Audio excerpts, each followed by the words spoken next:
खंबा घड़ी आप सभी को केंद्रीय बजट आ चुका है और आज है 24 जुलाई और 23 जुलाई को हमारी वित्त मंत्री निर्मला सीतारमण जी ने अपना 7वां बजट पेश किया है। अब बजट के बारे में डिस्कस करने से पहले मैं आप लोगों से कुछ बजट के बेसिक्स के बारे में बात करना चाहती हूँ कि बजट होता क्या है, सबसे पहले कब बजट शुरू हुआ था। तो करंट अफेयर्स के साथ हम अपने जीके को भी पढ़ते जाएंगे ताकि हमारा जो बजट से रिलेटेड जितने भी बेसिक चीज़ें हैं वो भी क्लियर होती जाए। ठीक है, तो आइए सबसे पहले देख लेते हैं कुछ हेडलाइंस जो मैंने मार्क की है जो मुझे लगता है कि इम्पॉर्टेंट है। 2024-25 का बजट 23 जुलाई 2024 को पेश किया गया, ये आपको ध्यान रखना है। इसके बाद है अब स्वतंत्र भारत का पहला बजट, ये षणमुखम चेट्टी ने 26 नवंबर 1949 में दिया था। तो स्वतंत्र भारत का पहला बजट का शंखनाद किसने किया था? षणमुखम चेट्टी ने। ये भारत के पहले वित्त मंत्री थे। 1947 से 1949 इनका कार्यकाल था, ये हमें ध्यान रखना होगा। तो ये तो है स्वतंत्र भारत का पहला बजट, लेकिन आज़ादी से पहले 1860 में जेम्स विल्सन ने भारत के लिए पहला बजट पेश किया था, ये भी हमें ध्यान रखना होगा। देन अब तक सबसे ज़्यादा बार बजट मोरारजी देसाई ने पेश किया है, कुल 10 बार इन्होंने बजट पेश किया है। निर्मला सीतारमण जी ने 7वीं बार किया है और अब तक सबसे ज़्यादा बार मोरारजी देसाई ने किया है। बजट को भारतीय संविधान के वार्षिक वित्तीय विवरण के नाम से भी जाना जाता है और ये संविधान के अनुच्छेद 112 में दिया गया है। तो ये कुछ मेन चीज़ें थी बजट से रिलेटेड जो मैं आपके साथ डिस्कस करना चाहती थी। ये सारे पॉइंट्स आप अभी ही पढ़कर और अभी इसी वीडियो में लर्न कर लीजिए, इनको आगे तक ले जाने का कोई मतलब नहीं है। अब देखिए बजट की कुछ मुख्य हाइलाइट्स हैं जो कि हमें क्लियर होनी चाहिए। तो निर्मला सीतारमण जी ने जो बजट पर भाषण दिया है वह 83 मिनट्स का था, ये हमें ध्यान रखना होगा। और इसमें उन्होंने सरकार की 9 प्राथमिकताएं गिनाई हैं। वो 9 प्राथमिकताएं क्या है, एक बार आप मेरे साथ पढ़ लीजिए। एक है कृषि उत्पादकता, रोजगार कौशल विकास, समावेशी मानव संसाधन विकास, सामाजिक न्याय, विनिर्माण और सेवाएं, शहरी विकास, ऊर्जा सुरक्षा, बुनियादी ढांचा, उत्पादन और सेवाएं, नवाचार, अनुसंधान और विकास। ठीक है, तो ये जो 9 प्राथमिकताएं हैं मोदी सरकार की वो ये हैं। अब इसमें उन्होंने अंतरिम बजट का जिक्र करते हुए उन्होंने सरकार 4 मुख्य जातियों को भी गिनाया है और वो 4 मुख्य जातियां हैं गरीब, महिला, युवा और अन्नदाता यानी कि किसान।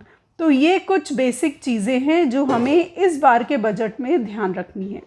ठीक है, आप चाहें तो ये भी पढ़ सकते हैं कि उन्होंने सबसे ज़्यादा बार 44 टाइम्स टैक्स बोला था और 23 बार सूक्ष्म लघु एवं मध्यम उद्योग का जिक्र किया था। ठीक है, और विकास का 20 बार जिक्र किया था। तो ये कुछ बजट की उनके भाषण की हाइलाइट्स थी। अब ये भी एक चीज़ है जो हमें ध्यान रखनी है कि इंटरनेट के मामले में भारत दुनिया का दूसरा सबसे बड़ा बाज़ार है। भारत में 53.13 करोड़ मोबाइल यूज़र्स ग्रामीण क्षेत्रों से आते हैं।